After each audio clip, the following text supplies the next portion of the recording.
This year in motorsports has been an eventful one. Max Verstappen, Alex Palou, and Martin Truex Jr. have seen great success in Formula One, Indycar, and NASCAR alike. But there's another storyline that has come to the surface: the Kiwi takeover. Let's discuss.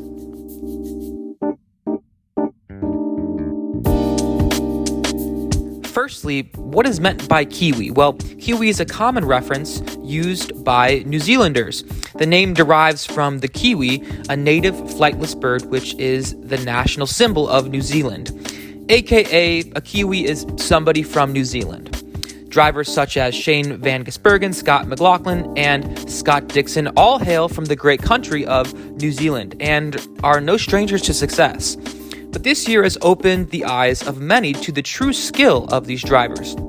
What truly sets these men apart is their ability to race anything. With history of driving in Indycar, Supercars, sports cars, NASCARs, endurance racing, and much more among the three of them, they've seen success in all these endeavors. On that note, all three of these drivers have had wins not only in their given series this year, but also have seen success in another series this year, respectively. For one, Shane Van Gisburgen, this name might ring a bell for many, and rightfully so. This year he's hit the mainstream as he won the inaugural NASCAR race in Chicago in his series debut. This man stepped foot in a NASCAR for the first time in a pretty average car and took home the win. And this really shouldn't be a surprise to those who've kept up with his supercar career because he's seen massive success throughout his career. He has 63 wins, 152 podiums, and 39 poles in supercars alone. And due to the success, he has had opportunities to run in other series like NASCAR, trucks, and endurance racing as well. So much so that he even got another chance to run in NASCAR at Indy in a couple weeks ago and earned a top 10 finish. And so with his recent success, many believe a full-time NASCAR drive can be on the palette for Shane next season. So definitely somebody to be on the lookout for. The next New Zealander driver we're going to touch on is Scott McLaughlin. He dominated in supercars for many years, amassing 56 wins, 106 podiums, and 76 poles. But in 2020, he decided to make his way over to IndyCar and not only had to learn how to drive an open-wheel car, but also had to learn a whole new style of racing, that being oval racing. And so one of Scott's greatest achievements is how quickly he was able to solidify himself as a contender week in and week out in a very highly competitive field.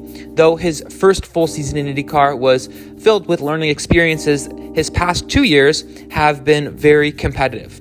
Just think ovals, road courses, street courses, you name it, and he has put up results. This year, he has had 1 win, 3 podiums, and 1 pole.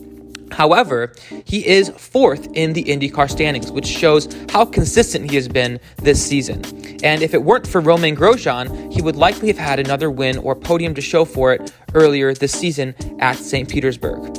Not only has Scott won in IndyCar this year, but he's also won in the WeatherTech Sports Car Series as well, further reinforcing the versatility Scott holds as a driver.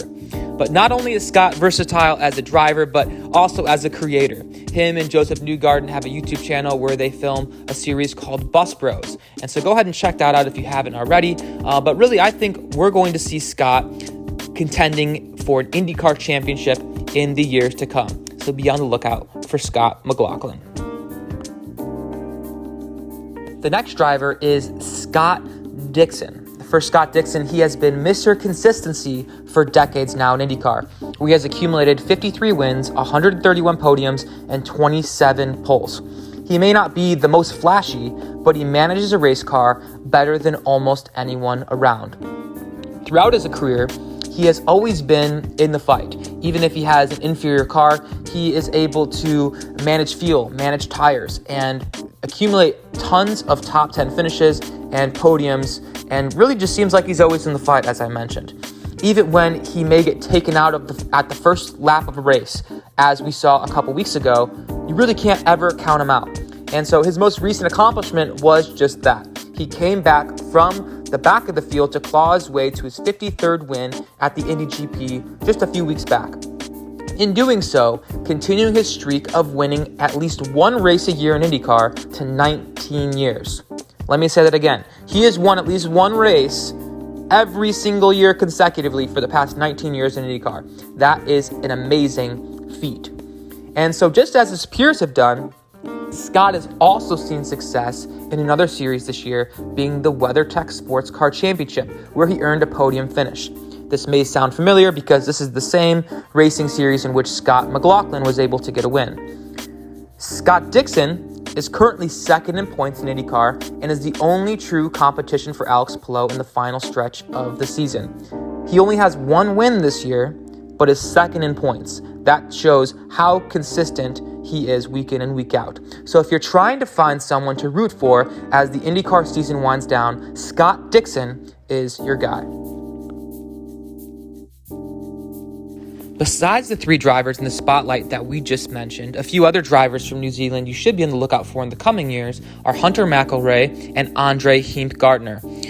Hunter McLrea, who is currently working his way up through the NXT IndyCar series with Andretti Autosports, and he is second in the standings currently with one win and 5 podium finishes. Look to see Hunter moving up to IndyCar in the next couple years. Andre Heimgartner is another driver who hails from New Zealand who races in the Supercar series, which McLaughlin and Gisburgen race or have raced in the past. He has not had much success this year as he's only 7th in points with just 5 podium finishes with no wins to show for, but he's still young and continuing to grow as a driver. New Zealand is no stranger to influencing the racing scene, as names such as Bruce McLaren, Denny Hulme, Chris Amon, Graham McRae, and many more have seen great success in motorsport and have really paved the way for those mentioned in the video today. But what do you guys think? Which Kiwi are you most looking forward to watching in the years to come?